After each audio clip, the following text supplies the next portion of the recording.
Now, the one thing I will say about me is that I'm not ashamed to admit I'm wrong. I don't like it. I never like to admit I'm wrong. I like to think that I'm right all the time. Everything I say is gospel, but it's not. It's absolutely not the case. Sometimes I'm wrong, and I will hold my hands up and say I was very incorrect about that, because I think sometimes you have to try something to understand exactly how it works, and before you make assumptions about things, get your hands dirty in a lot of respects. And when I started covering Battlefield 4, I used to say certain things like, it feels very balanced to me, but sometimes this seems a little bit overpowered to me. I mean, for a start off, the Saiga 12 shotgun, I will stand firm that I think that thing is stupidly, spasticatedly overpowered. It's ridiculous.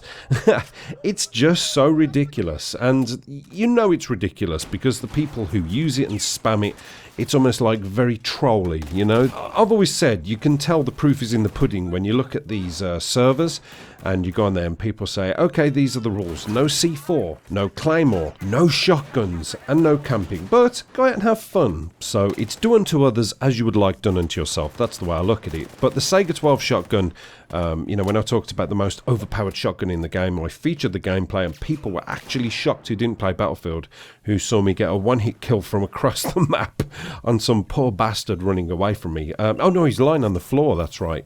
And I took one shot and I killed him. People are like, what? That is insane. And it's like, yes, I know, this is what I was saying to you. It's a very overpowered gun.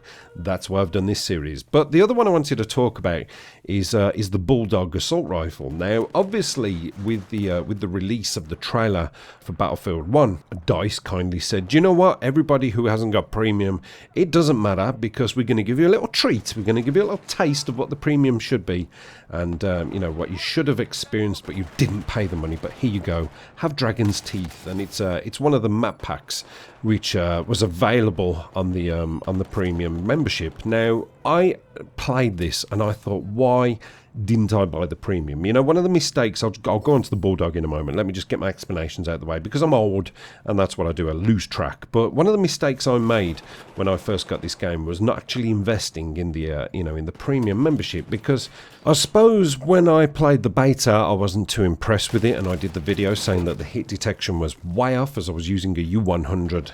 Was it the U100 light machine gun? Yeah, and I did a video saying, oh, look at this, and I shown this gameplay where I was shooting this chap and nothing was connecting, and the Battlefield community crushed me and said, no, it's because you moved and side-strafed, you're supposed to stand still when you shoot. And it's like, no, because I'm a sitting duck, I'm not going to do that anytime soon, I need to move around a little bit. But then when the game actually came out, it was still kind of broken, and I think most Battlefield players will hold their hands up and say, yeah, it was a little bit crappy for a while, as I suppose they were getting the server sorted. But eventually they got onto it, they represented us with the game and said, okay, try again. And now Battlefield 4 is actually really fun and really playable. Not as good as Battlefield 3, admittedly, I think most people will agree with that, but still an absolute barrel of monkeys when the monkeys are required.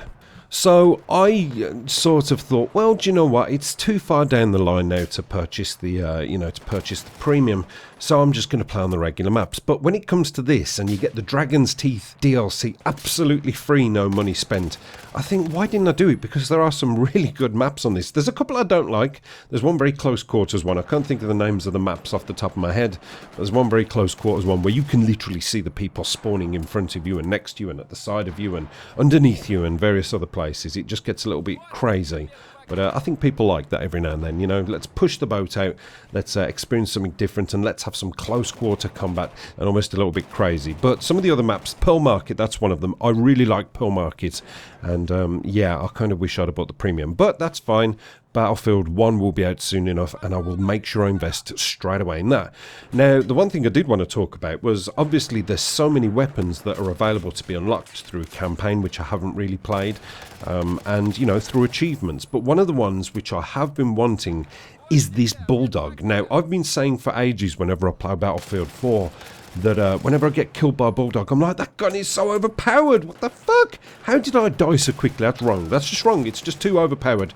It does feel very reminiscent to the Scar, You know, whenever I've picked one up, I have picked one up off the floor when, you know, when I've run out of bullets and there's a guy with an assault class and I've picked up his Bulldog and thought, brilliant, here we go, let's go ballistic, reloaded it, and then I've got shot and I haven't had a chance to use it. So with regards to that and the time to die, I've noticed it very similar to the Scar, but I've almost felt maybe it's a little bit worse, and I've really overly criticised this gun and thought to myself, I don't know how you get this gun.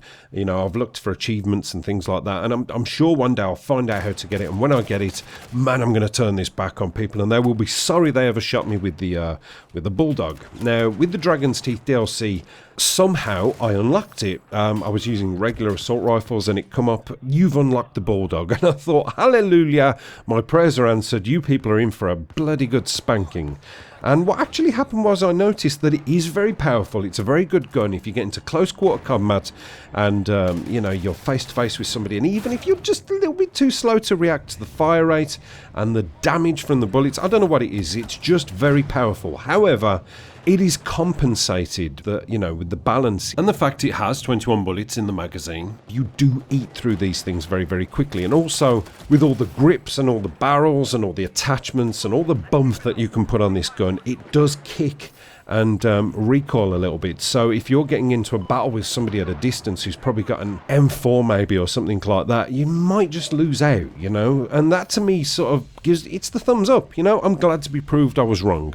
I did think it was completely overpowered, and it's not. It's a very well balanced weapon, to the point where I think, do you know what, I don't think I'm going to use it today. I think I'll use something else. And that to me yet again highlights the fact that this game, with regards to the sort of weapons, is actually really quite balanced. Apart from the shotguns, Jesus, those things are terrible, sinful almost.